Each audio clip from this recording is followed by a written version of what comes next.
Acabam de chegar os mais novos ônibus da Real Bus, equipados com DVD, toalete, Wi-Fi, carregador para celular, elevador para cadeirante, ar-condicionado, poltronas em couro e muito mais para o seu conforto. Viaje com segurança e pontualidade em novos horários. Real Bus, transportando vidas e sonhos. Bom dia, telespectador do programa Opção para a Vida. Você que está ligando o seu televisor pela primeira vez, não mude de canal. Estamos juntos nesta manhã de terça-feira, hoje 23 de janeiro.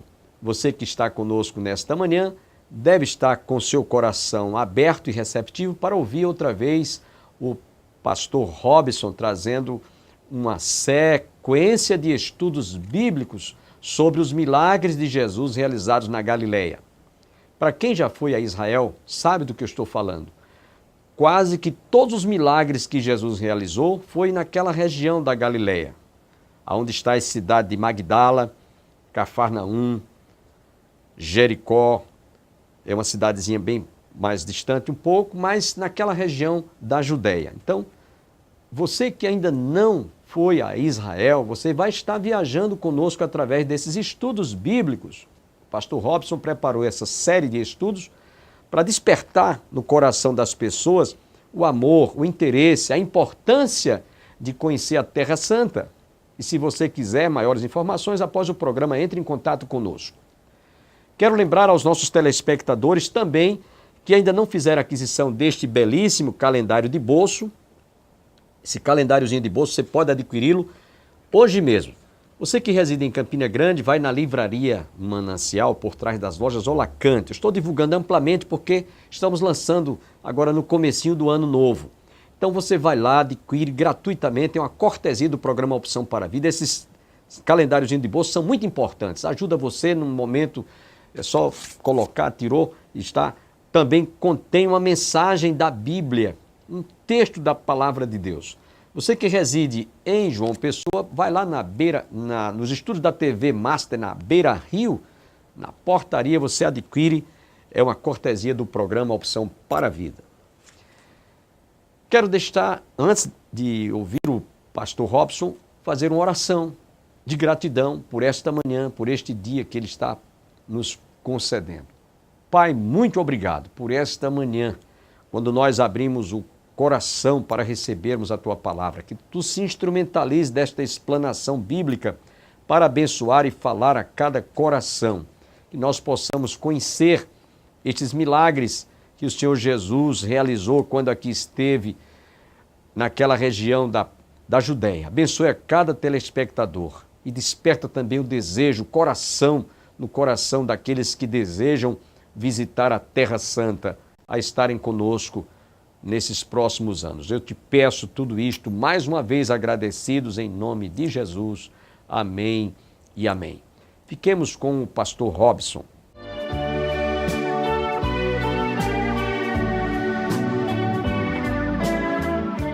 O Antigo Testamento, a palavra de Deus, trazia a promessa da parte de Deus, de que um dia o Salvador, o Libertador, o Messias, o ungido, o Cristo viria para trazer libertação aos cativos, para trazer alívio ao coração dos oprimidos, para libertar aqueles que estão presos. Então essa profecia se cumpre hoje, porque eu sou este homem de quem o texto fala. E nessa hora começa uma balbúrdia dentro da sinagoga. Isso era em Nazaré, Jesus tinha sido criado em Nazaré. E aí todo mundo começa a se questionar, peraí, ele é o Messias? Como é que pode? A gente sabe onde ele mora. Nós vimos ele crescendo aqui. A gente viu a juventude, adolescente, ele brincando lá com as outras crianças. Eu sei quem é a mãe desse homem, rapaz, é Maria. O pai dele não é José. Nós conhecemos seus irmãos, suas irmãs. E agora ele chega aqui dizendo que é o Messias. Então todo mundo ali naquele momento ficou em parafuso. E Jesus começa a pregar. E à medida que Jesus prega, com poder, com autoridade, com unção, com graça, o coração das pessoas começa a se derramar. O coração das pessoas começa a se derreter, se quebrantar. Mas em um dado momento, Jesus Cristo para subitamente aquela pregação. E olha para o povo naquela sinagoga e diz assim: vocês estão gostando? Vocês estão até se convencendo do que eu estou dizendo, mas isso aqui não é para vocês, não. Porque no passado, lembrem-se disso, haviam muitas viúvas passando fome.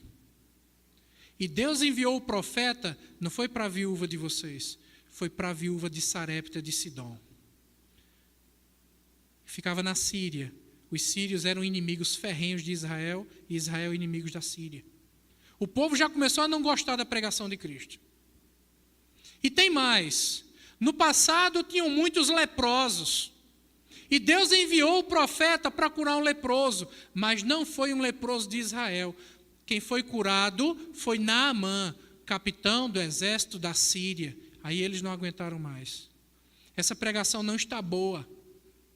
Nós não concordamos com o que ele está dizendo.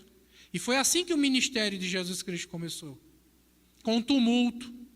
As pessoas levantaram em fúria, em ira, dentro daquela sinagoga. Pegaram Jesus Cristo pelas vestes, arrastaram-no para fora. E foram levar para cima da montanha mais alta que tinha em Nazaré, para jogá-lo lá de cima, para matá-lo, para assassiná-lo. Porque nem sempre a palavra de Deus é agradável àqueles que a ouvem.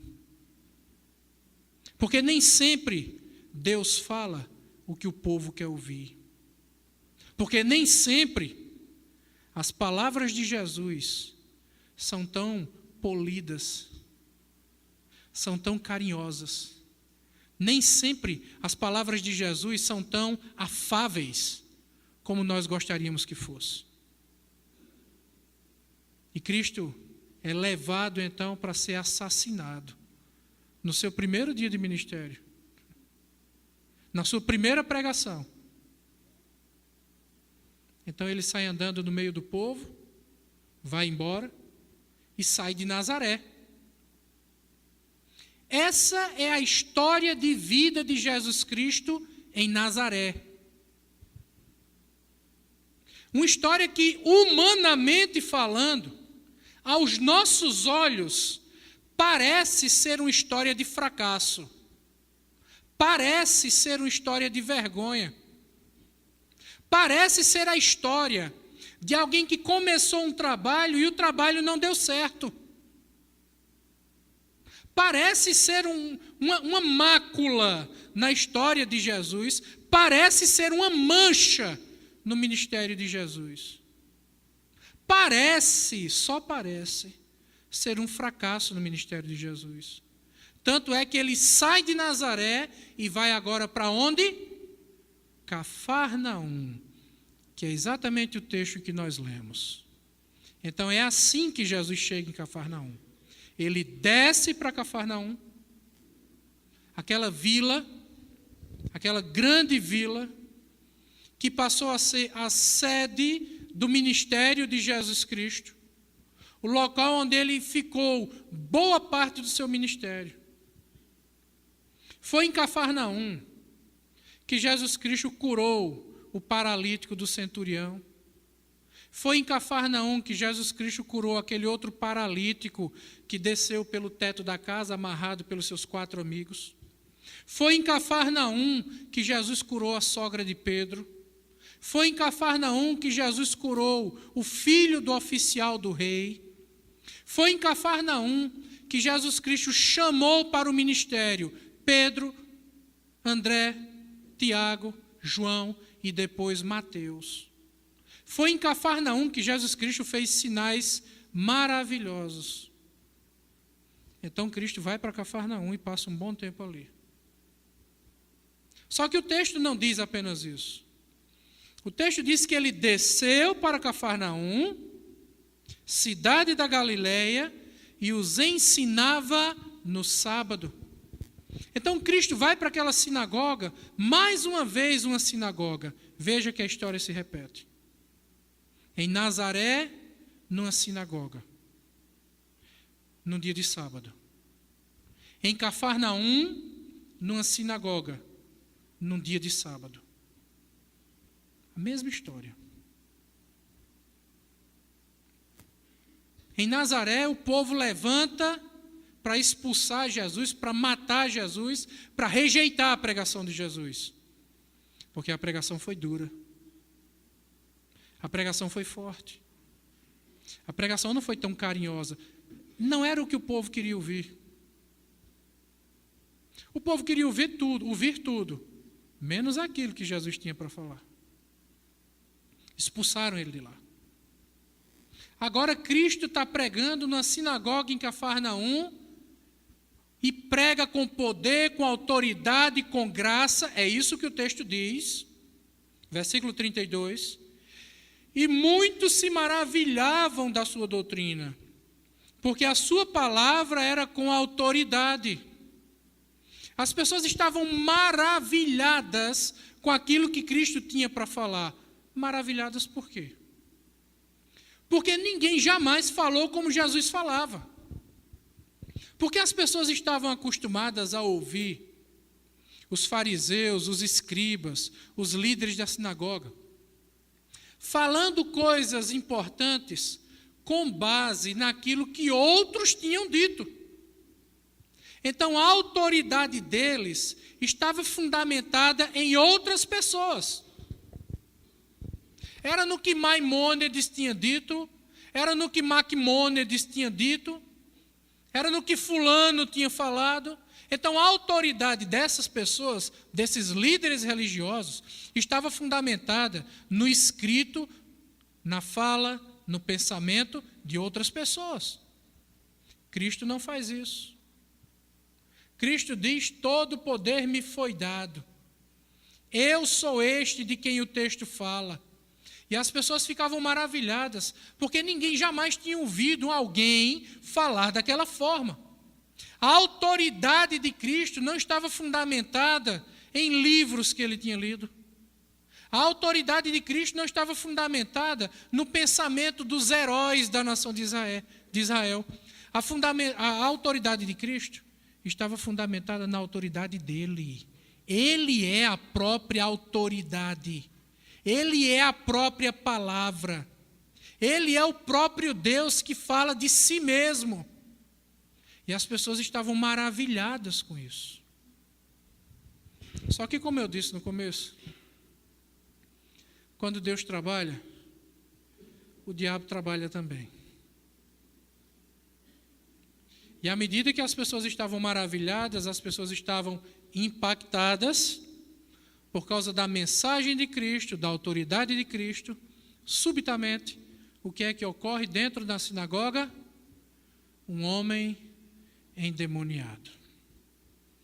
E é aqui agora que eu quero gastar um bom tempo com os irmãos. Achava-se na sinagoga, versículo 33, um homem possesso de espírito de demônio imundo, e bradou em alta voz: Ah, que temos nós contigo, Jesus Nazareno? Vieste para perder-nos? Bem sei quem és, o Santo de Deus. Eu quero que vocês observem o que foi que aconteceu e o que é que foi dito aqui. Primeiro, o texto nos diz que achava-se na sinagoga um homem possesso. Aquele homem estava possuído, ele era escravo daquele demônio. Aquele homem não tinha vontade própria, ele não tinha desejo. Aquele homem não vivia para si mesmo. Aquele homem não podia desfrutar da sua vida. Aquele homem era um servo, um escravo, um boneco, um fantoche, uma marionete na mão do diabo. O diabo fazia o que queria com aquele homem. Falava alto, pulava. Eu não sei se você já viu alguém endemoniado. Eu já. Algumas vezes. O endemoniado, ele é capaz de fazer coisas impressionantes. Ele tem uma força descomunal. Ele debocha. Ele zomba. Ele desafia. Ele insulta. Ele intimida. Ele tenta humilhar você. Ele tenta rebaixar você. Ele mente. Ele engana. O demônio é o que pode existir de mais baixo em toda a criação. E sendo a coisa mais baixa que existe em toda a criação, ele também usa das armas, das artimanhas mais baixas que você possa imaginar. Aquele homem estava possuído. Não era apenas por um demônio. Era por um espírito de demônio imundo. O que é um espírito? Um espírito é um ser não físico, não natural. É algo que não é visto, e é por isso que muitos não acreditam que demônios existem. Porque ele não pode ser visto, mas nós podemos perceber a sua ação. Alguém aqui já viu o calor? Mas você sente os efeitos do calor. Alguém aqui já viu o frio? Você vê o gelo, você vê a neve, que é o efeito do frio. Alguém aqui já viu o magnetismo? Mas você vê o ímã trazendo para perto o metal.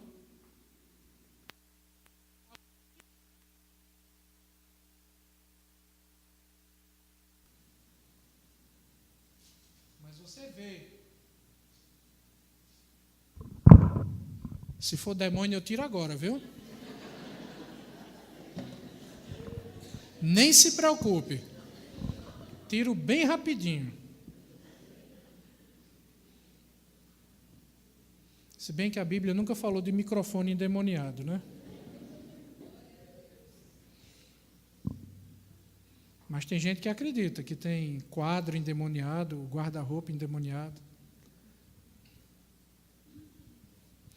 Nós não podemos esquecer dessa verdade bíblica.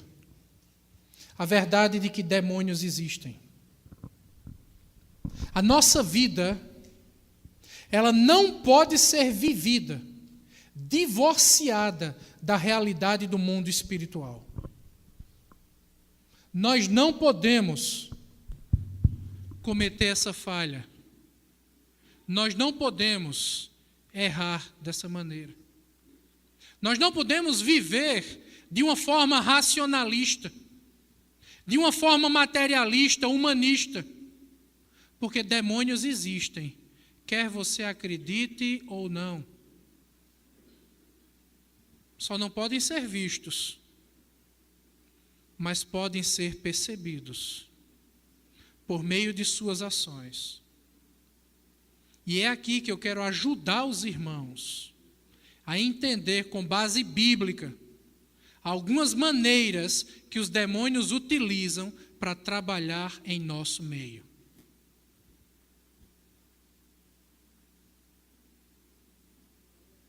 Primeiro, versículo 34. A primeira coisa que o demônio fala quando vê Jesus Cristo é ar. E o que é o ar? É uma interjeição expressiva de indignação. É um desabafo. É quando alguém já está saturado e não suporta a presença do outro. Não aguenta ouvir a voz do outro. Não aguenta ouvir falar do outro. E quando vê, escuta, quando sente, a primeira coisa que faz é... Você já viu alguém fazer assim? Essa expressão demoníaca, quando você fala e alguém olha para você e faz...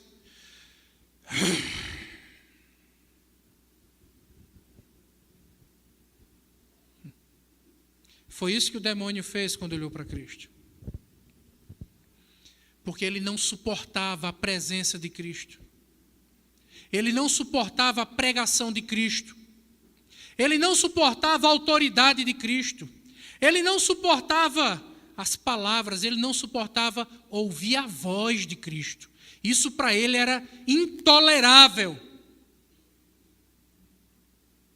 Então essa é a primeira reação do demônio. Ele não suporta as coisas de Deus. As coisas de Deus para ele são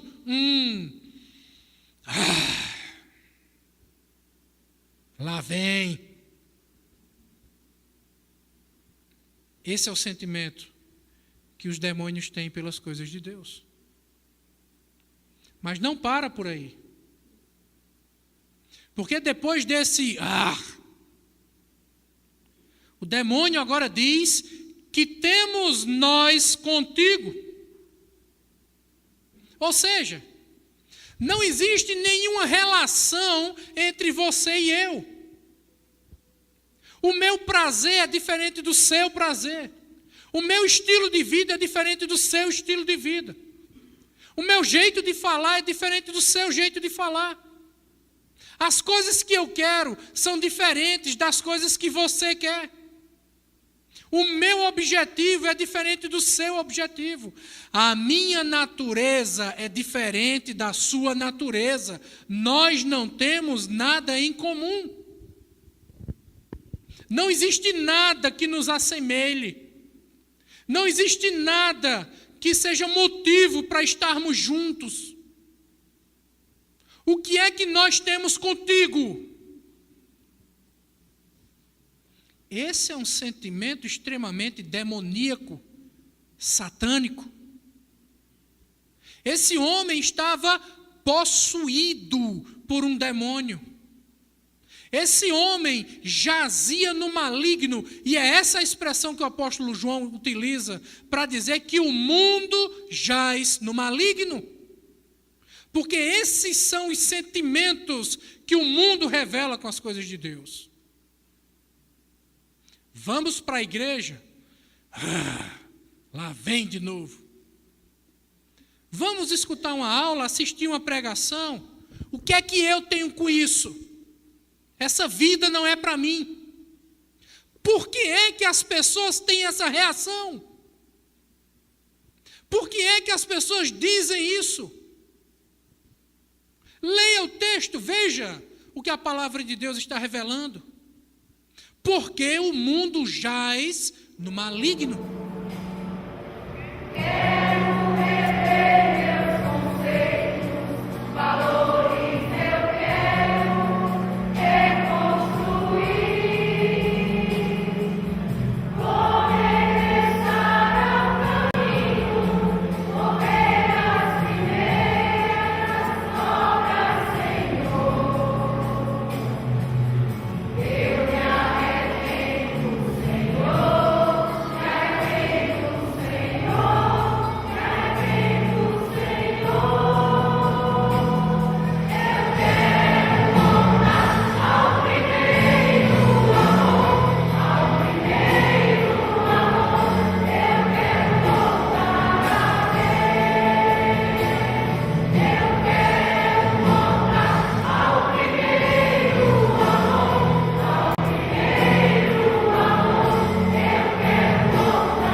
Você já pensou em aproveitar o carnaval para se aprofundar na palavra de Deus?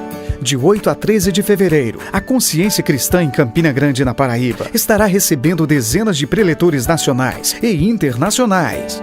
Serão centenas de palestras e pregações nas áreas de família, liderança, fé, cultura, teologia, apologética, missões e muito mais. Espaços voltados para crianças, jovens e adolescentes.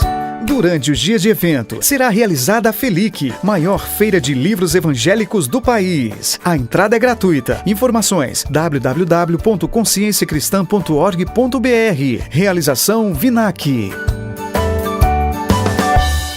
Tenham todos um bom dia, deleites com esta música e com esta melodia e até amanhã.